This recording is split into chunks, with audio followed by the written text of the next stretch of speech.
Welcome to Politics Done Right. I am your host, Egberto Willies.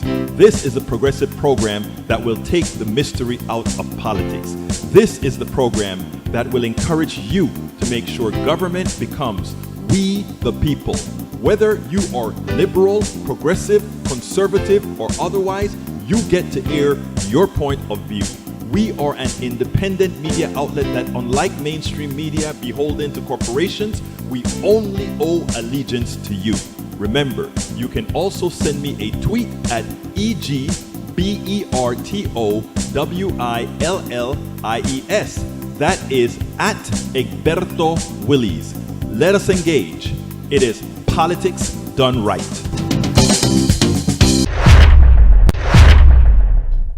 Well, folks, welcome to one more edition of Politics Done Right. I'm Egberto Willies, your host. Thank you so kindly for being a part of the show. We are going to have a great show for you today. Welcome aboard, Bridge MCP. Welcome aboard, Eric Hayes. Welcome aboard, Paul Fleming. ATL checking in. Julie Van Ostel. Good afternoon, Egberto, Bridge MCP and all. Thank you. Welcome aboard, Lee Grant. Welcome aboard, Deb Denny. Welcome aboard.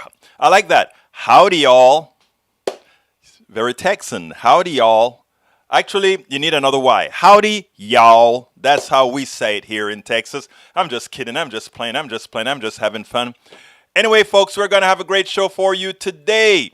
Hey, Bridge, I got that picture of your dad who remained alive after being, send me a message if I can put that on the screen to let everybody know we are a family of activists around here, my friend.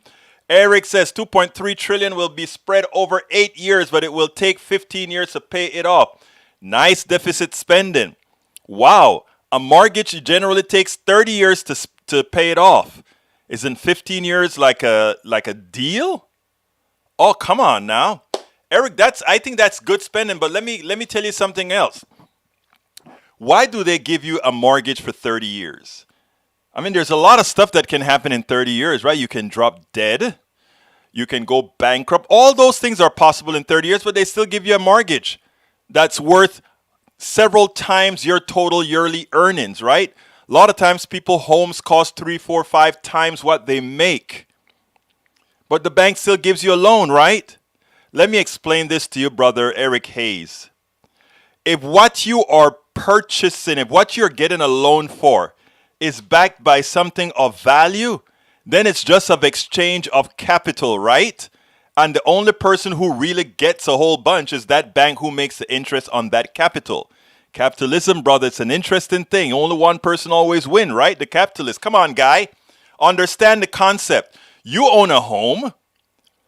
You went to the bank and say, I'd like to pay for this house off in 30 years. And the bank says, okay.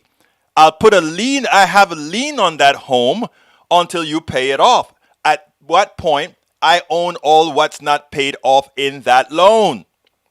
So therefore, we got the home, we got the house, we got the loan.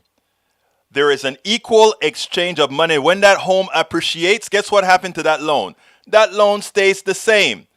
It's called the building of capital, but that's another story. Then Eric comes back and says 97% of us roadways are state and local government control versus 3% federal. Who cares? It's an asset.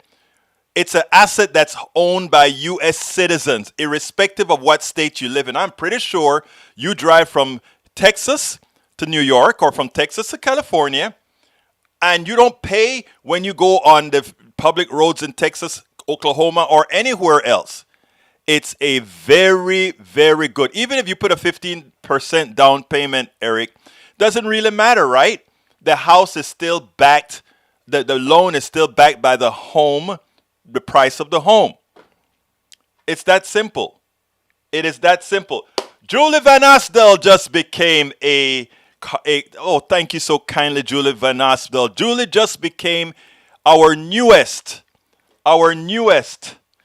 independent media warrior, our newest independent media supporter. Thank you so kindly, Julie Van Ostel, for becoming our latest member of the PDR posse. And you know you're going to hear from Bridge MCP right away because, you know, Bridge don't let this stuff slide, man. Bridge is always on your case, right, Bridge? You know, I like to give Bridge a hard time. She runs the PDR posse. Let me go ahead and put that up on the screen. I can't have my new peeps come in and not have them displayed on our screen. It is a must. Anyway, we're going to have a great show, and I'm going to get into the show as soon as I get Julie's on the screen. I want to make sure and do things right to all our new peeps. So here is para ver dónde está mi mujer. Okay. There is Julie Van Astel's banner. There we go. I think I got it.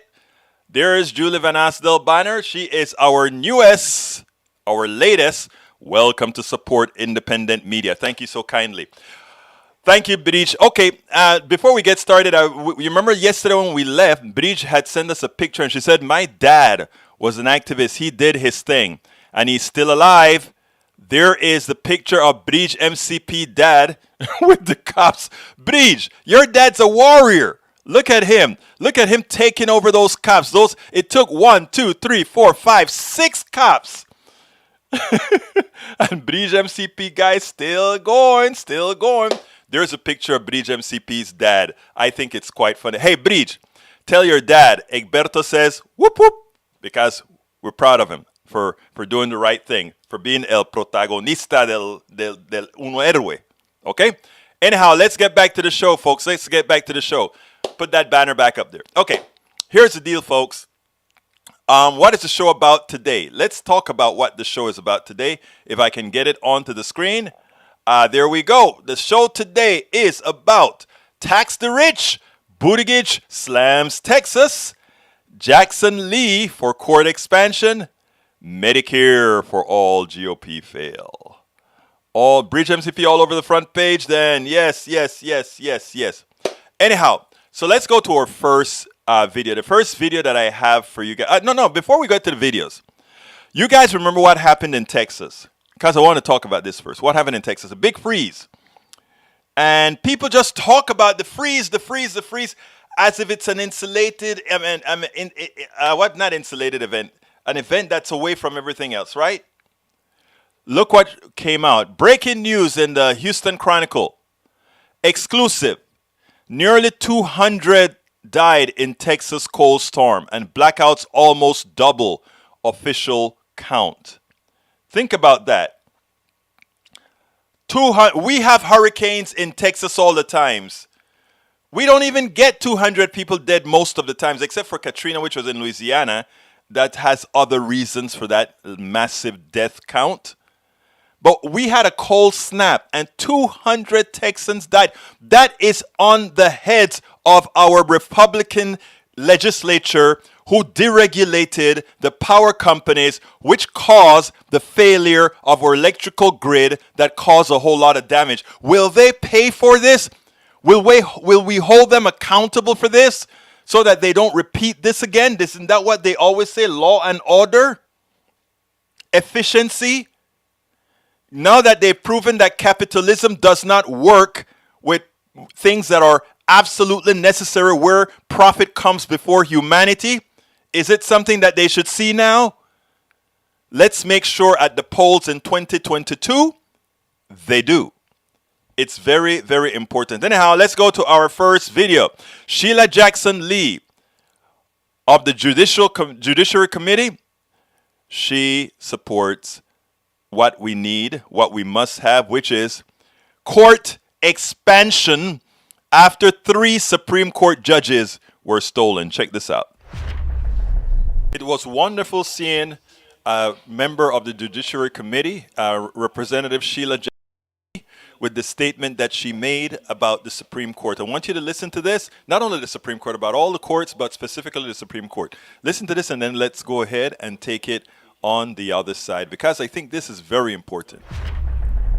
Courts have not been a lifeline. In fact, they have pulled the rug from underneath justice, civil rights, and equality in many of the cases that have gone before the courts. I am grateful now that we have the opportunity to, in quotes, intermingle these nominees to be just as balanced as any other person could be on the court. Well, thank you for making the case for why diversity matters in our judiciary. Before we run out of time, less than a minute left, I've got to ask, what do you make of growing chatter on op-ed pages here in Washington, D.C., that Justice Breyer should retire so that we don't get another RBG situation, so that Joe Biden will get a Supreme Court nomination and not the next, perhaps, Republican president? The last one appointed 3 in 4 years. You know, as a member of the Judiciary Committee, in fact, one of our subcommittees just last week had a hearing on diversity. I'd make the argument that it is not my position to speak to the retirement of Supreme Court justices, but it is important to make the point that the court is long overdue for the appointment of a Black woman, which President Biden has indicated that he would be interested in doing. And so I'm going to be waiting patiently. And as well, I happen to be one of those that believes that the court would not be hurt by expanding the court. Let's see what will happen. Well said, well said. Court expansion is a topic that needs to be discussed more. I'm glad you raised it. Thank you so much for your time tonight. Appreciate it. Thank you for having me. I'm glad you heard me now. Now, in a country as large as the United States, to have 9 men or 9 people, 3 women, first of all, it should be more women than men on the Supreme Court. But the fact that we only have 9 in a country this large, but worse, the fact that most of them were appointed by presidents who garnered less than the majority of the popular American vote means that we are not only undemocratic in the Senate, we're also undemocratic in the Supreme Court. And as we know, the Supreme Court holds a lot of power. The legislature and the executive can pass bills and pass laws. But if this particular Supreme Court comes out and says that law is unconstitutional, it means 9 people who were elected by the minority of the United States citizens are the ones who determine what is right and wrong in this country, what policies get executed or not. That's not a democracy. That isn't something we should ever be proud of. We need to not only, as Representative Sheila Jackson Lee said there, we must expand the court. Donald Trump and his peons and others, they packed the court. What progressives need to get done is to expand the court, make it a more expansive body that is more representative of the United States of America. Exactly right. Expand the court. Anyhow, let me tell you, Lee Grant, why should we have more women than men in the Supreme Court? I would say several reasons. History. Over our history, we were dominated by men on the Supreme Court, which means we had a men-centric type policies. Do you think we would have the type of draconian female reproductive controls if we had more women on the court? Right now, we have men dictating what women should do for birth control, what women should do with respect to their bodies and abortions, what women should do, what's acceptable for women. We've dictated all of that, not only for decades, for centuries, since the inception of this country. I think it's high time for us to see what it would be like if the other gender who has not had the same right to monopolize the court as those of the male persuasion have had for several centuries. It's high time. So it may not be in the Constitution, but it would be the right thing to do. That is how you normalize things, right? We've had things look through the eyes of men for several centuries. Let's see what it looks like through the eyes of women. And I tell you what, if you want some examples, if you take a look around the world as far as how the pandemic has been handled and how many things have been handled, I've been much more impressed with how women have been as leaders, because I guess they're consensus builders and whatever. We don't know if that is causal because of what has occurred in the past. But the fact of the matter is, if we take a look at the rest of the world, and that's all I care about, math, numbers. If you take a look at the rest of the world, the countries, the substantive countries that we have good measurements for, when ran by women, we can look at New Zealand, Australia, New Zealand, and I don't remember the other, and many others, seem to do much better. And I have a hunch there's a good reason for. I'm not going to talk about that right now. So that's the reason it's not constitutional, but a lot of things aren't constitutional. So I am with, let's go ahead and start throwing more women on the courts and all that kind of stuff. And let's start playing a supportive role. Welcome aboard. Let's see, Carl Cox, welcome aboard. He says, crony capitalism, GOP idea of capitalism never worked for the bottom 90% in terms of wealth. Conservatives on all courts at all levels of government work against the bottom 90%, work for the top one. That's true. What I want to do in the things that I'm doing right now, brothers and sisters, I want to do to capitalism what Republicans had done to the word liberal. I want people to see capitalism and just see how it has hurt people. And I want to uplift the word free enterprise. I want to uplift the word free enterprise and a social safety net, those two together. Because when you talk about capitalism, remember, what we're talking about is something that values capital. Capitalism stands for a system that values capital over everything else, including humanity. Bridge MCP says, wait, back up. What does court packing mean? Court packing means adding judges to a court, and in this case, adding justices to the Supreme Court. The Constitution does not specify how many justices must sit on the bench, so Congress can change the number from the current 9 simply by passing a law. If the president signs it, they would then have another seat to fill. Is there precedent for adding to the court? Yes. The number of justices has occasionally changed at different points in history. The court started off with 6. George Washington nominated judges, a number that shifted with the political tide for the next 8 decades. So I love my peeps. My peeps research, and they give us the fact. By the way, that is very true, Bridge MCP. Deb Denny says, matriarchal societies are more inclusive. Yeah, I mean, and it's not hard to understand. I mean, I don't know if this has anything to do with the chromosomes and other, right? I don't think it does. I think it has to do with the history that you've gone through. I mean, you can say the same thing about if you go ahead and take a look at the how accepting a nuclear black family, and not even a nuclear. When I say nuclear, I'm not talking about the generic nuclear black, generic nuclear that everybody talks about. But when you look at, let's say, a nuclear black family or a nuclear Latino family, it has a much larger sense of inclusivity. And I think a lot of that has to do with history, not anything within people themselves, but history. People that had to live together, people that had to do quite a whole lot of things otherwise, people that had to team up. When you live in a society where individualism pays, in other words, if for those people who have been taught a strong individualism and that they are able to be successful in an individualistic society, that actually breaks the family. And that's what a lot of folks don't get, but those are for other times to discuss. Let's see. The Constitution does not, I think I read that one. British MCP, countries led by women have fared better against coronavirus. Very true. Okay, the next tape is Pete Buttigieg. Pete Buttigieg? Is it Pete Buttigieg? Yeah, I think it's Pete Buttigieg. Had something to say about Texas. And you saw what I played about Texas. Wow, we're kind of Texas-centric today.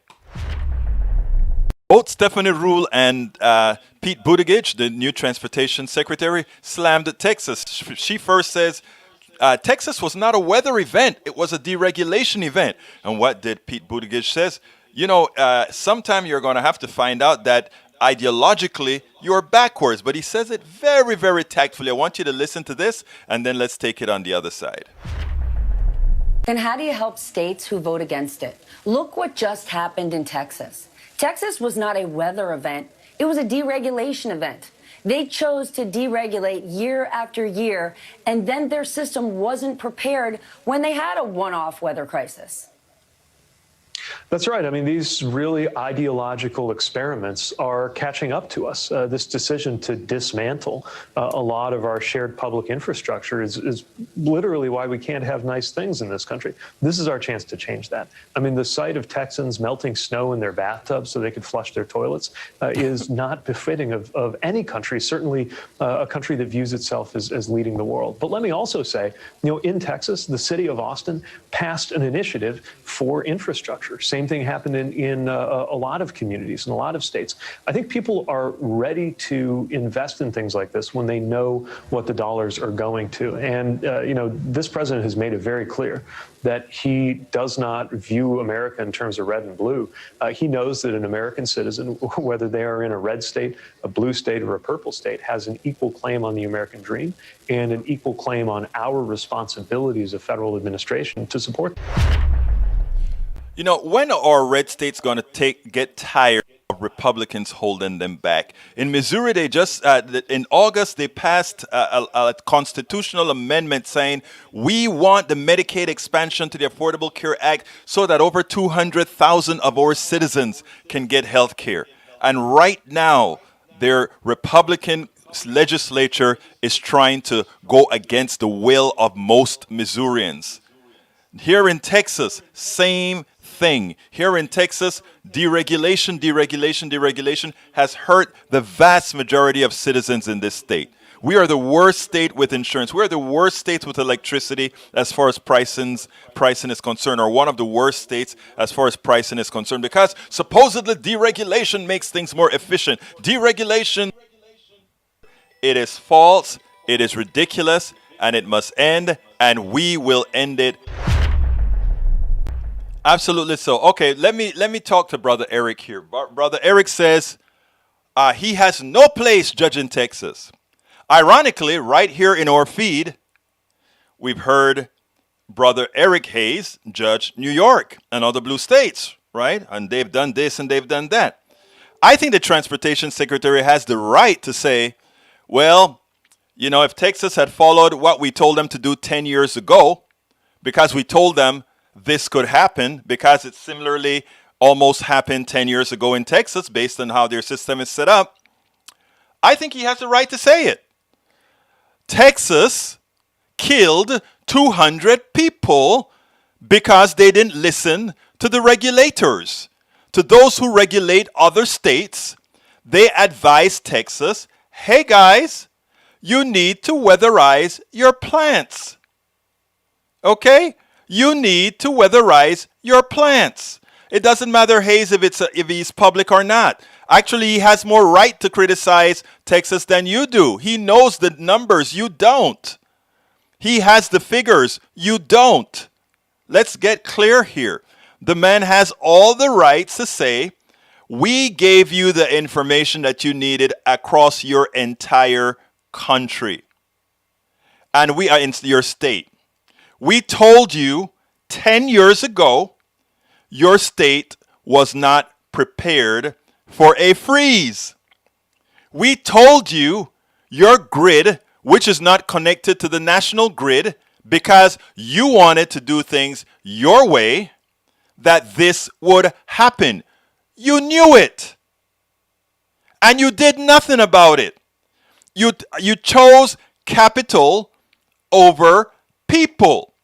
You chose capital over humanity. You chose the profits of a few and hurt the many. And then now the many has to come to your rescue. That's a fact.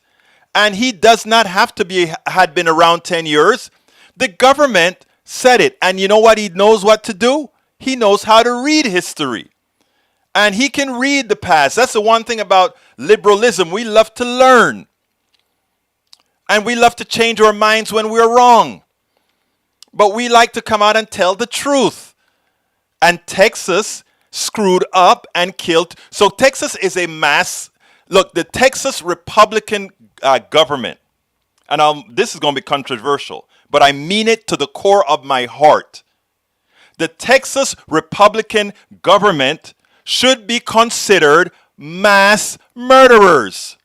I repeat, The Texas Republican legislature that did not accept the Medicaid expansion to the Affordable Care, that did not choose to tell their citizens, mask up, stay in, and those that have allowed the freeze, all these things knowingly would kill people. And we know exactly how they die based on these particular policies. It's not like we think this may just happen. We knew these things were going to happen. If a mass killer with a gun just popping people off, we would throw them in jail. You know, I wrote an article a couple years ago, and Tom Hartman played it on his show. And what I said is, should politicians be held accountable for should be held accountable like doctors? What do you call that stuff that doctors go through? When you have how do you hold doctors accountable? I forget what it's called. Liable. Should they be held liable? And I wrote the article. And I'm working out one day and I'm listening to the Tom Hartman show. And he says, Egberto Willis wrote a piece at Daily Kos that says, we should charge politicians with malpractice. Thank you, Julie Van Asdel. Thank you.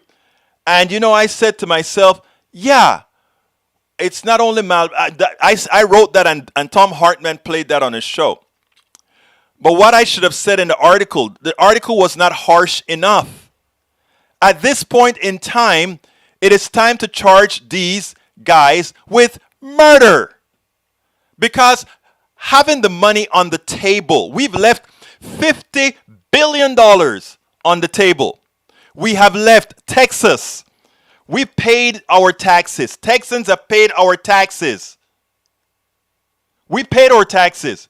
And we've given it away to every other state that accepted the Medicaid expansion to the Affordable Care Act. And in the process, a lot of Texans have died from the lack of insurance that the federal government says we will pay the first year 100%.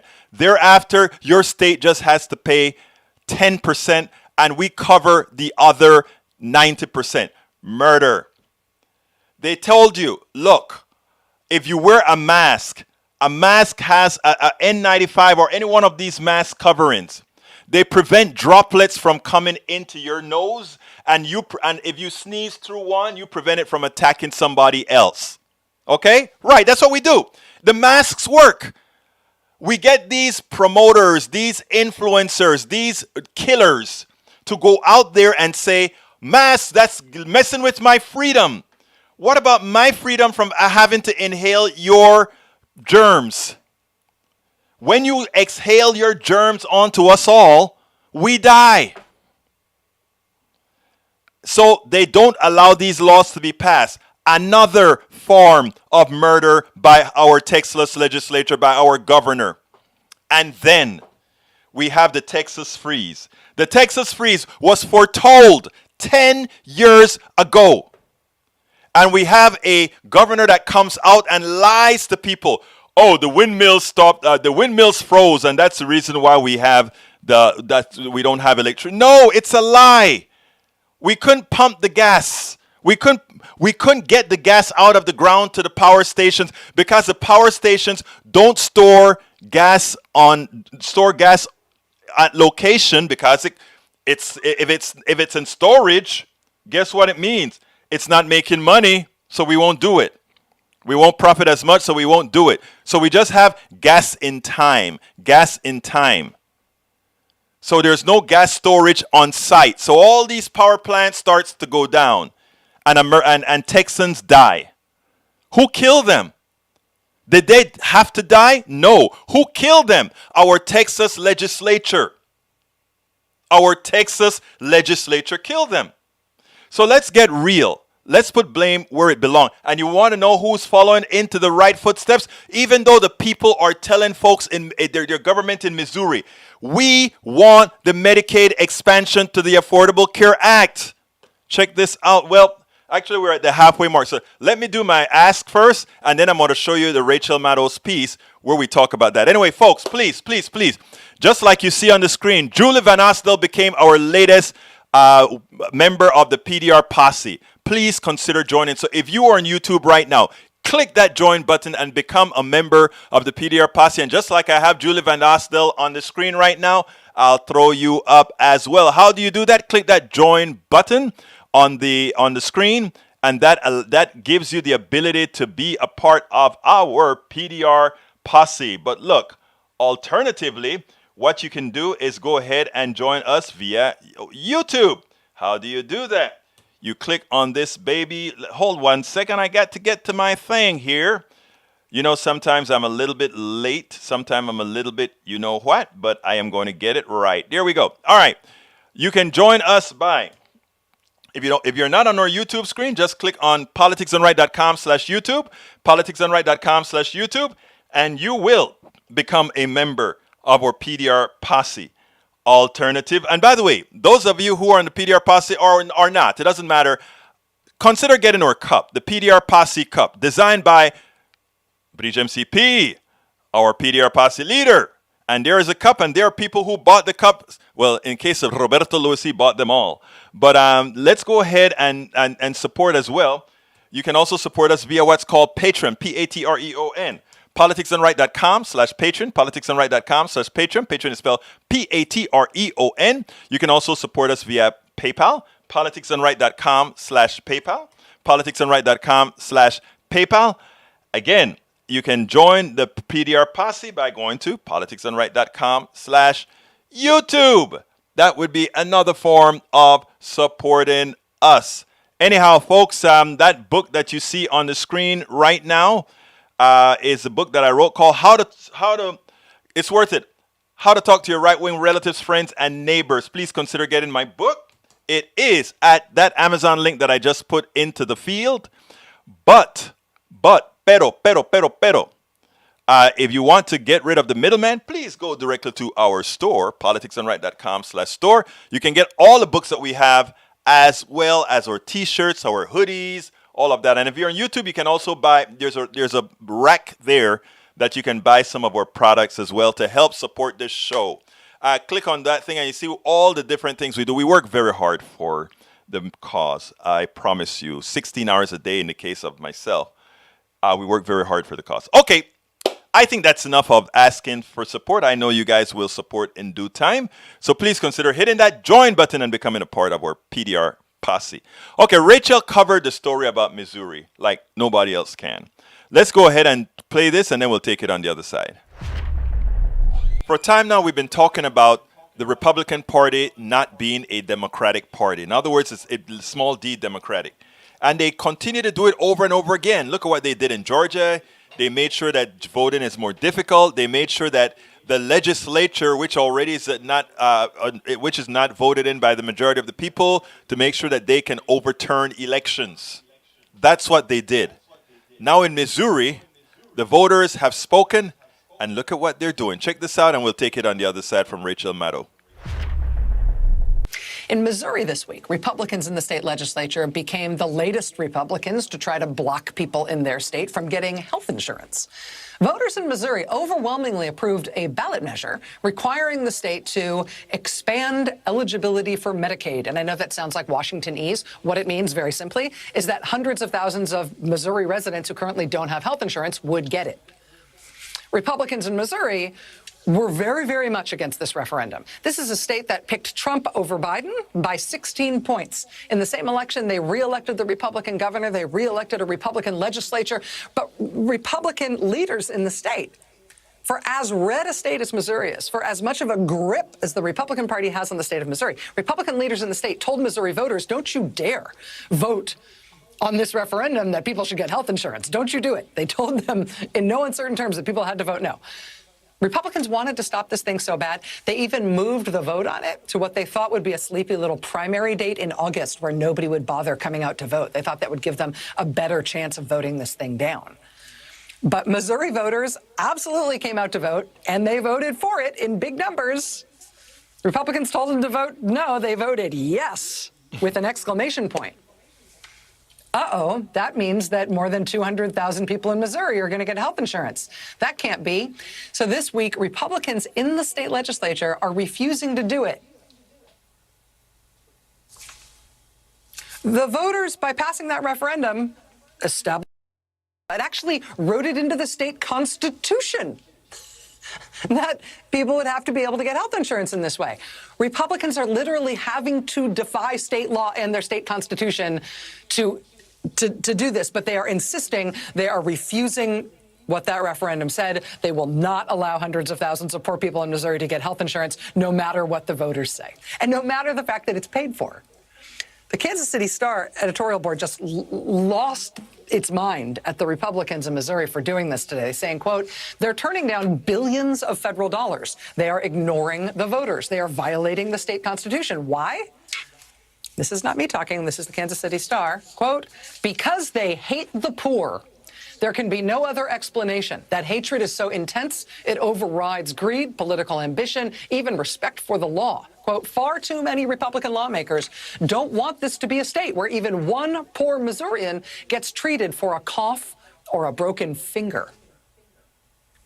Kansas City Star editorial board absolutely just in disbelief that Republicans in Missouri are refusing to obey a new law passed by the voters because it would give people health insurance.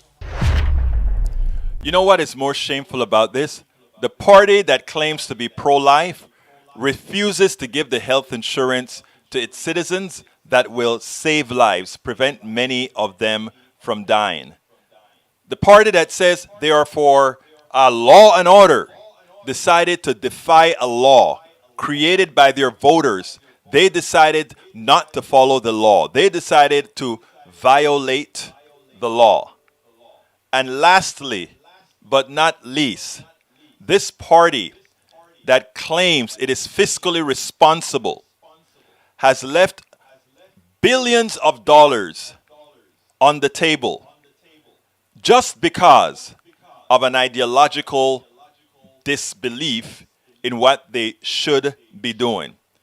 A state like Texas, my state, over the last 10 years has left $50 billion on the table. Now think about what that would mean if they had that money to offset medical costs.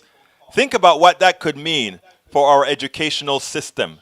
Think about what that could mean for lowering taxes for the masses. Think about what that could mean to keep and save lives. So we all understand now that the Republican mantra of fiscal responsibility, law and order, and pro-life are nothing more than slogans that mean absolutely nothing. So if you are one of my Republican friends, please remember to tell your politicians that they should try to live up to the rhetoric of which they speak. They should definitely try to live up to the rhetoric of which they speak, because it really means absolutely nothing. When you take a look, when you listen to that piece, right, it's like, I can't believe it. I can't believe it. At first, you can understand, okay, we know most polls say, you go check the polls, all the polls. If you check every single poll, you find out that progressive ideas is what Americans want. You go ahead and don't just take my word for it. Just go to any pollster. Go to what? I can't believe I just lost every single poll. I lost the ability to think of every single poll right now. Go to YouGov. It says the same thing. Go to what's the biggest one? All the polls say the same thing. They say if you don't qualify an idea, if you go ahead and ask people what they want. Do you want everybody to have equal access to health care? Yes. Would you like to see any doctor that you can see? Yes. Would you like to eliminate co-pays? Yes. Would you like to eliminate having to have what you call these things? Not the deductibles, but do you want to eliminate deductibles? Yes. You ask everybody these questions, and every single Gallup is what I was talking about. Every single poll if you ask them individual questions, you see that what they want are progressive values. The Republicans were very smart. What they did is they tied progressive values with social values in a certain way, with a certain, and also they prey to the fears of people. So they tie liberals who want these values that everybody want with also wanting these social policies that may not have the 60% or 70% polling that you'll have from others, right? And you sit back there and you think for a second and you say, wait a minute. Why then do these people constantly vote against their own interest again? They do it because it was done in a calculated manner by the psychologists and psychiatrists that work with the Republican Party to tell you that you really don't want what you really want, or somehow you can do without for the better good. That is what it's all about. And that is what we got to solve. That is what we got to take care of. Okay, let me go back to my stuff and read what my peeps are saying. Let's see. Damn, it's okay. Thank you for pushing for pushing the PDR posse. Preach, Egberto. I have been saying since this April 2020, Trump, Republicans, mafia mobs need to be arrested, charged, prosecuted against you with the assassination against humanity. That's what they're doing. Yeah, assassinating humanity. I'm not going to couch your words. I believe that myself. It was willfully done to depopulate the middle, poor working class. Well, I mean, I don't know that they don't care about depop. They don't think that deep. They just think, those politicians only think as deep as necessary to make a dollar. That's it. BGMCP, when people vote, they still don't listen. Now that is against everything. But you know what they listen? They listen when it materially affects them immediately. That is why Biden got as many votes that he got. A lot of people started to come out and say, a lot of people, let's get this right. Biden won in a landslide, but somehow the Congress didn't come along. And the reason why is people went out there and they went against what they really thought they wanted to do. And they went and they voted for Biden. But then that piece of that part of them that kept on saying, but I can't go full liberal, I can't go full progressive, even though that's what I want. I got to go with my local congressman. And that's what they did. All right, Julie Van Assel says, there is a cure for being a Republican. I'm proof. I'm 60 years old, and I voted Republican in every single election until Trump won the nomination in 2016. Turns out that I never truly was one. I hear that a whole lot. Like I said, I don't have to ask my good friends, and that's why I love everybody. That's why I'm friendly with all my folks, because I know they want the same thing that I want, right? And the same thing that I want is based on progressive policies. And they want the same thing too. They just won't call it that because the Republicans have already equated liberal and progressive with evil. So they think if they say they like progressive policies, so if you get rid of the word and you just ask them if these are the things that they want, they say yes. And not everybody is like you, Julie Van Asdel, that immediately jump off the bandwagon and go on to sanity. Not everybody does that. Nobody. Not even progressives themselves, when they have to leave certain ideas, would they do that. It's a human deficiency in a large percentage of the population, of which all of us at some point in our lifetime have suffered from. You have to be intentional. Like Julie, you were intentional when you made that change. There was a trigger to your intentionality. Thank God. Lee Grant says, specify. Lee Grant says the state of Texas made the claim that the people who would have been added to the expanded Medicare were already covered by state and health programs. It was just a counting change plus a way for more federal control. Texans tend to resist federal overreach. That's a lie. How many different ways do we have to say we left $50 billion on the table? Okay, let's even say that was true. Let's go under the assumption that lie you just told there, that you didn't tell a lie, that lie that you are repeating from others. Let's just assume that was true. You're still leaving $50 billion on the table because there is that hole that covers people that make too much for Texas Medicaid, but does not make enough for Obamacare. that fall into that window that covers Medicaid expansion to the Affordable Care Act. That is where that $50 billion lies. And with Texas having more than 7 million people uninsured, shouldn't that tell you something? That just maybe for the sake of humanity, you insure those people?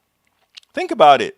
Just for the sake of humanity, just because we love humanity, just because we love people, won't you take the money and forget your ideology because you're not, look, and if you want to not forget ideology and you want to couch it in a different terminology, just say, well, money circulates, and if we have $50 billion more circulating in the Texas economy, that means so many more hospitals can get built. All those rural hospitals that are closing around the state. And this is what hurts me the most. My rural brothers and sisters, Brenham, Texas, Timbuktu, Texas, their hospitals are closing. Their hospitals are closing because they don't have the funding for those farmers that make too much for Medicaid and not enough for Obamacare. So those hospitals don't have sources of income, because when those people go to get service that they can't afford, guess what happens? They can't get it. They can't. And what happens then is they lose their hospitals, which means if they get sick, they have to travel further. But it's not only that if they get sick, they have to travel further. If they have an emergency, given that that emergency vehicles take longer to get to them, then what happens is that they stand a high risk of dying. So people, let's start being a bit more. Let's start being a bit more, what's the word that I'd like to use? It is so important. It is so important that we understand what's going on here. Look, you can be the change. All of us can be the change. And this is where I get on my soapbox. You can forget your ideology when it comes to humanity. And that's a good excuse. It's always going to be a good excuse to say, even though I don't believe in the progressive mantra, but whatever. But what I have to do to save the life of another person, I will have to do. I have couched, I've held my tongue many a times for the better good of another person. And it's something that we have to do. Eric Hayes, how do you pay the upcoming trillions as you think the rich will pay? They won't, and they'll take their money elsewhere. Eric, they don't have where to go, period, okay? The rich doesn't have anywhere to go. The rich can only be rich in America because we have the American Navy, Army, Air Force, and Marine to protect their assets. When they say they're going to take where are they going to take their money? To the Ireland, to the Bahamas, to the UK? None of these countries are strong enough to protect their assets. The reason why people don't leave anywhere they don't. Again, if they take their money to the Bahamas and the Bahamas rip them off, the best they can do is say, America, please come and save us. They take their money to France. France changes the law. What recourse do they have? The rich wants you to believe they have more power than they do. They don't. The people with the power are us. The problem is that we have yet to realize that we have the power. As long as we have our minds in chains, as long as we think that they really rule, they rule. But when we start to acknowledge our worth, and I have a section in my new book called Asserting Your Worth. When you are able to realize that all of us, it is just like when people start talking about things like, oh my God, I am going to do X, Y, and Z. When the rich first said, when Pete Buttigieg says, I want to start charging per mile use of the highway. Then I say, but wait a minute. That rich guy doesn't use the highway. He jumps in his helicopter and he goes somewhere else. He goes somewhere else. I want you guys to start acknowledging your worth. U.S. is being weakened over and over. What? Let me see if that makes any sense. Over and over, doing it ourselves by policy. That explain your. First of all, that's a very good statement, Eric. By doing things ourselves, you're absolutely right. We have weakened ourselves. But that is the mantra that the plutocracy has pushed. It's that simple. Eric Hayes again says, Pete has no sense of reality. No, Pete is a very smart guy. And the reason Pete said a per mile tax is he was trying to placate the right. People on the right loves toll roads and that sort of thing. They love recessive taxes. They love recessive taxes. Oh, they love things like flat taxes. They don't take into account that when Tom C. drives to work, or when anybody drives to work, if they have a per mile tax, they are providing money to that plutocrat who has hired them. If we all have, let's say we all work for Exxon. Let's do this. Let me break it down for you. Let's say we all work for Exxon. And all of us live different places. And we all have to drive to work at Exxon.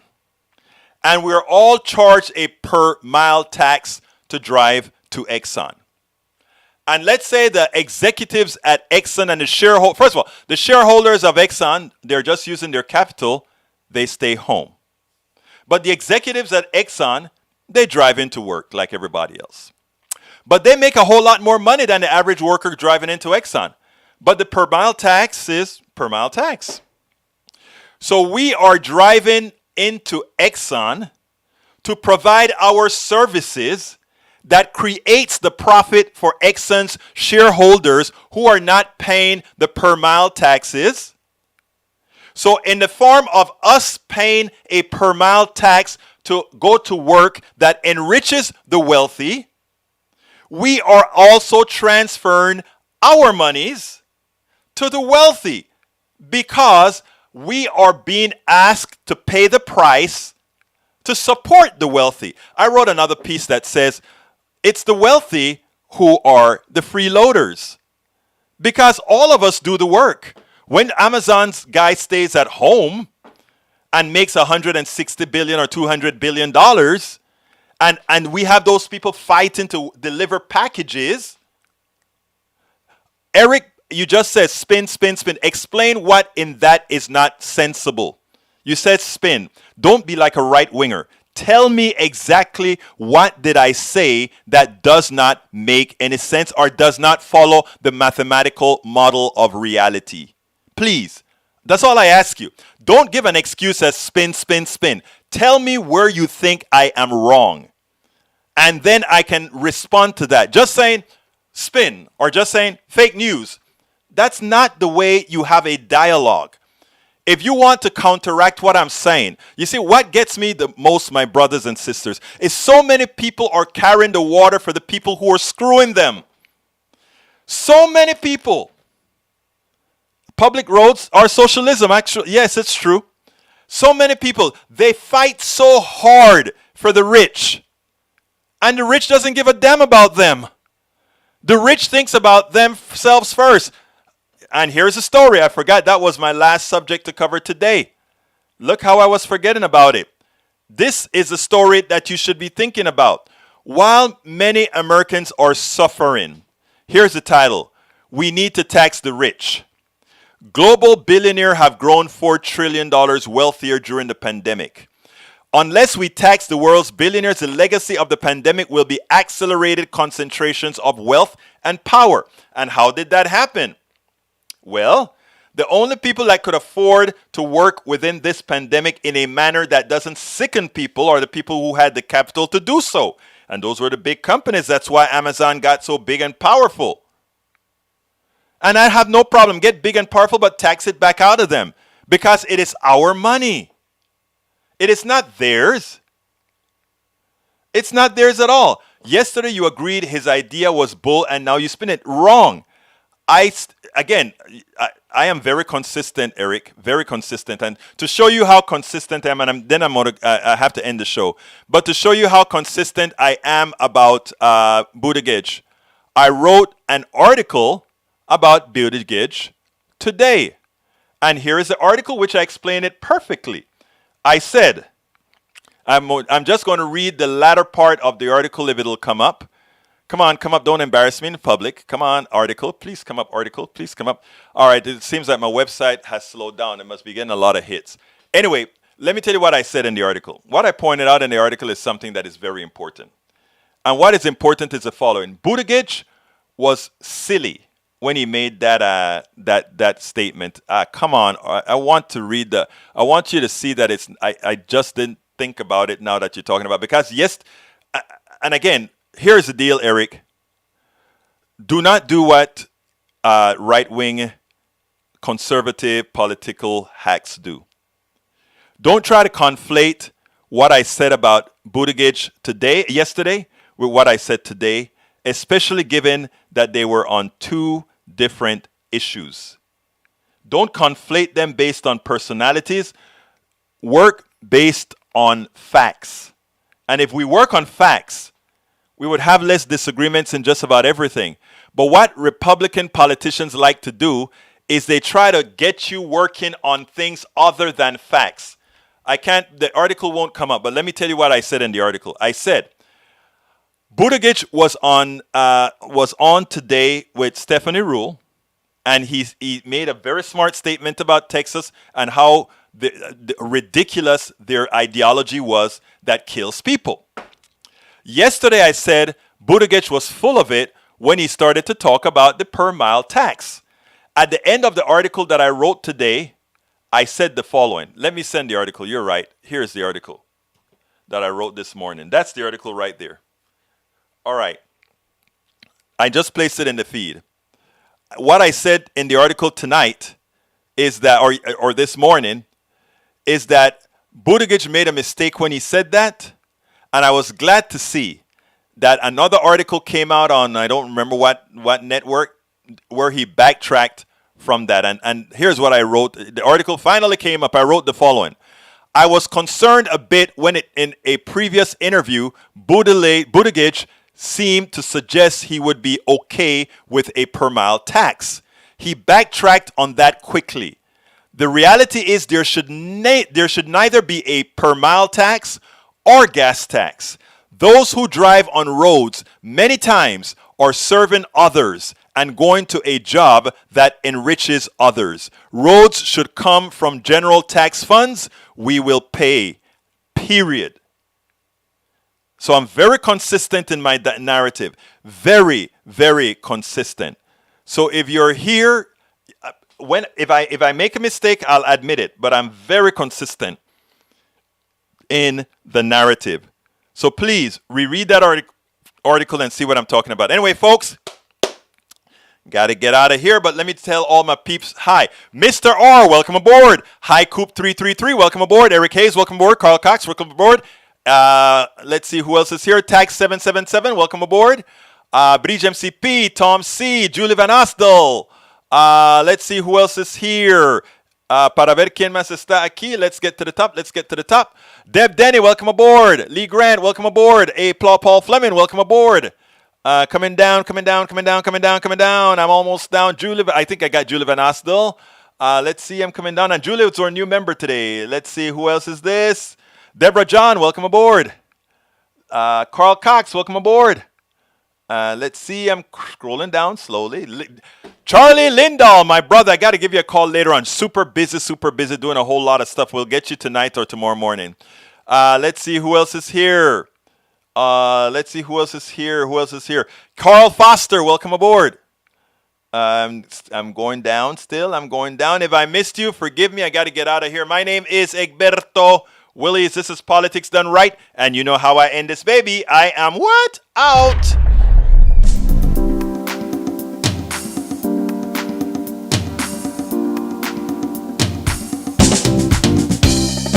Welcome to Politics Done Right. I am your host, Egberto Willies. This is a progressive program that will take the mystery out of politics. This is the program that will encourage you to make sure government becomes we the people. Whether you are liberal, progressive, conservative, or otherwise, you get to air your point of view. We are an independent media outlet that, unlike mainstream media beholden to corporations, we only owe allegiance to you. Remember, you can also send me a tweet at EGBERTOWILLIES. That is at Egberto Willies. Let us engage. It is Politics Done Right.